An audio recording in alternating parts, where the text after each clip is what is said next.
What is going on, beautiful people? I am Lee Hammett, the diagnosed self-aware narcissist known as mental illness, and welcome to another episode in the series I'm calling Why Did You or Why Do You Stay in a Narcissistic Toxic Relationship?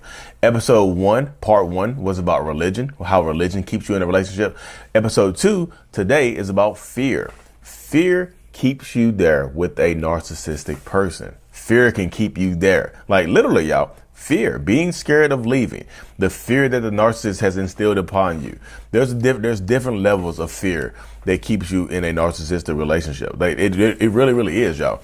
I think a lot of people get caught up. Like everybody has a different reason as to why they stay. Everybody has a different reason as to why they leave and things like that. If you don't know, y'all, like I said before, I read Dr. Ramani's book, Should You Stay or Should You Go? You know.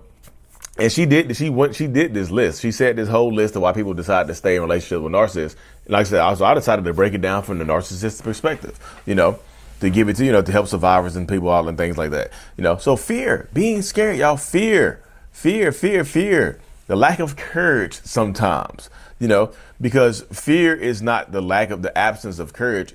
Courage is not the absence of fear. It's seeing the fear, acknowledging that the fear exists and doing it anyway, doing whatever you want to do anyway, pushing through the fear, setting aside or using the fear to motivate you. So many people in narcissistic relationships have been conditioned to be afraid of speaking your voice, afraid of voicing your opinion, afraid of talking, afraid of their reaction, how they might react to you. So many people get afraid and things like that. And the narcissist wants to instill that in you. Narcissists want to, because if they can instill the fear into you, a lot of their job in devaluing you is done. You do it to yourself, because now after the narcissist has conditioned you to be scared, like they might rage out on you. They might rage out on you and things like that. So you don't want to talk anymore. You're scared to talk. So you don't know how they're going to act if you leave. You know what I mean? What if I leave and they come after me? What about my reputation? I'm scared for my kids. I'm scared for myself. I'm scared for my safety. I'm scared for my finances. So much fear is running rampant when you're dealing with narcissistic people, y'all. It just is.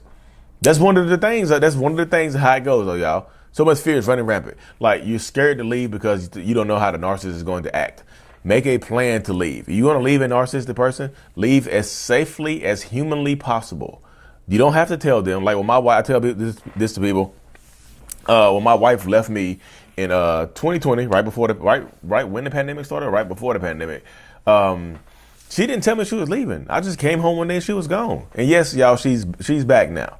But she didn't tell me she was leaving. I came back and she was gone because she did it the best way possible. Not for fear of her safety, but for fear that, I can talk, y'all. I'm a talker. I can talk her into staying. Fear that she wasn't going to follow through with the plan and things like that.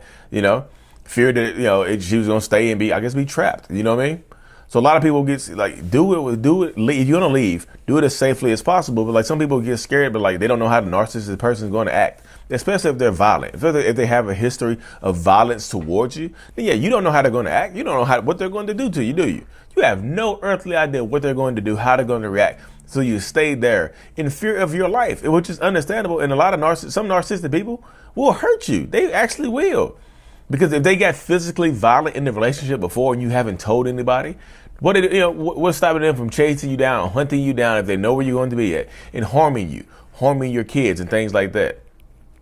So fear for your safety is one of the fears that keeps you there. And a lot of narcissistic people, they want to make you question your safety. They want to get you scared so you stay.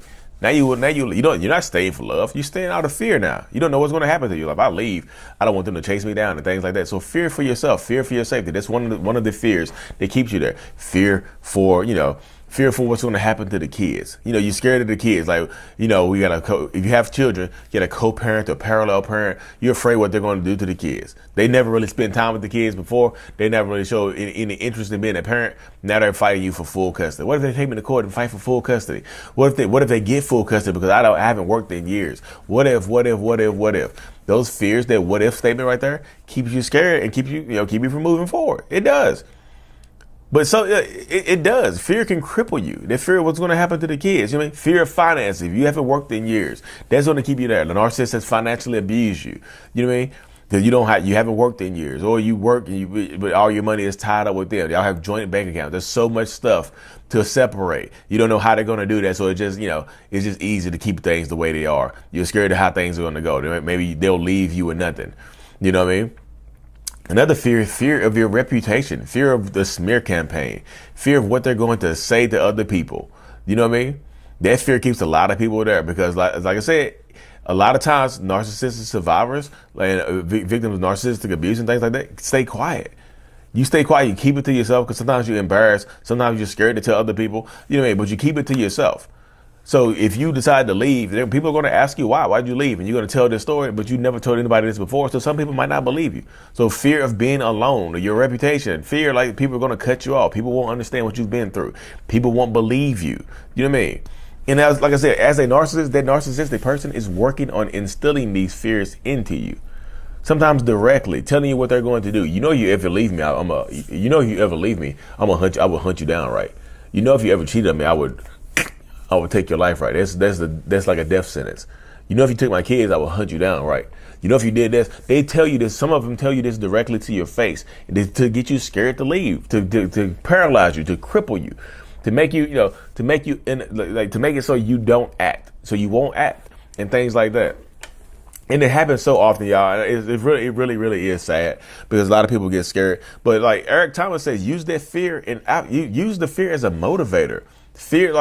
Use the fear as a reason why you leave. Like, use it to motivate you. I shouldn't be scared to speak my opinion. I shouldn't be scared of what this person is going to say. I shouldn't be scared of what this person is going to do. But of course, prepare yourself anyway, y'all. Protect yourself. Protect your kids and things like that. I'm not telling you, like I said, again, I'm not telling you to leave. This is the reason why people stay. A lot of people are scared to leave. A lot of people have that fear of the fear of the unknown, y'all. It's like climbing a mountain. You don't know what you look up at a mountain. You can see a little bit, but you can't see the top of the mountain. You can't see what's on the other side of the mountain. Only thing you can see is what's right in front of you. That's scary as hell, y'all. And a lot of people climb Mount Everest. They don't know where the hell they're going. They just look. Imagine being the first person to climb Mount Everest. First of all, what the hell are you doing climbing a mountain? Imagine just climbing that mountain, just like, it's a high-ass mountain right here. It's cold as hell. Let me climb this thing for adrenaline. You know what I mean? I don't know if there's a reason why they climbed it, but just imagine that. Like the first person who climbed it willingly for fun. Just like, I'm going to climb this mountain. I can't see the top. I can't see what's right in front of me, but I'm going to do it. They did it and got to the top of it. You know what I mean? They felt that fear. And they just, they used it to motivate them to get to the top. Now they're the first person to do it. Use your fear, whatever fear you have that's keeping you here. If you want to leave, use that as a motivating factor. And if you're scared and you want to stay anyway, use that fear and morph your life into something more palatable, something more livable. Some people go so scared when a narcissist comes home from work, or when you're headed home from work and the narcissist is there, or the narcissist come over to visit, it's so much fear and anxiety built into these relationships, y'all. It can be troubling. It can be tragic. So if fear is one of the reasons why you decided to stay, what reasons do you give yourself? What fears did you, as a survivor or victim, what fears did you have that kept you here, that made you want to stay? Honestly, this is not, again, y'all, my comment section, my page is a no judgment zone from me. I don't say somebody else is going to swoop in here and not judge you. I can't, I can only monitor the comments so much because, I have other platforms. I got Facebook, Instagram, YouTube, TikTok. I got a lot of stuff going on, but so what fears are keeping you there? What fears are keeping you there? I'm pretty sure one of my wife's fears, like, because she's a stay-at-home mom, money was probably one of her things. Fear of money, or how I'm going to make money. But even though she was successful before she met me, she was independently successful. She was a strong, independent woman. That's all I like. I like strong, independent women. She was successful before she met me, but just the fear of starting over. She hasn't worked in a long time. The fear of like, how would we co-parent? What I'm going to say and do to the kids. Those fears probably kept her here, y'all. Honestly, when I finish this series, this 8-part series, y'all, I'm going to bring on survivors and ask them why they stayed. I'm going to do an interview. I'm going to do live interviews called "Why Did You Stay?" It's going to be an interview. Why didn't you leave? And things like that. So, because fear can be a motivator, fear can be a factor, y'all. But use the fear, y'all. Use it. That fear that's in the bottom of your stomach, that feeling you get in the bottom of your stomach when you're headed home or you think about leaving. Use that fear, because a lot of times that fear is showing you something is not right. The anxiety, that fear is showing you that something is not right. So it's okay to choose you, y'all. It really, really is. It's absolutely okay to choose you. You know what I mean? So stand in your power, stand in your truth. And if you haven't already, like and subscribe, because the next episode is going to be about guilt, how guilt keeps you there and things like that. Guilt keeps you in these toxic relationships and whatnot. So stay tuned, like and subscribe for more. And as always, mental illness is out. Peace.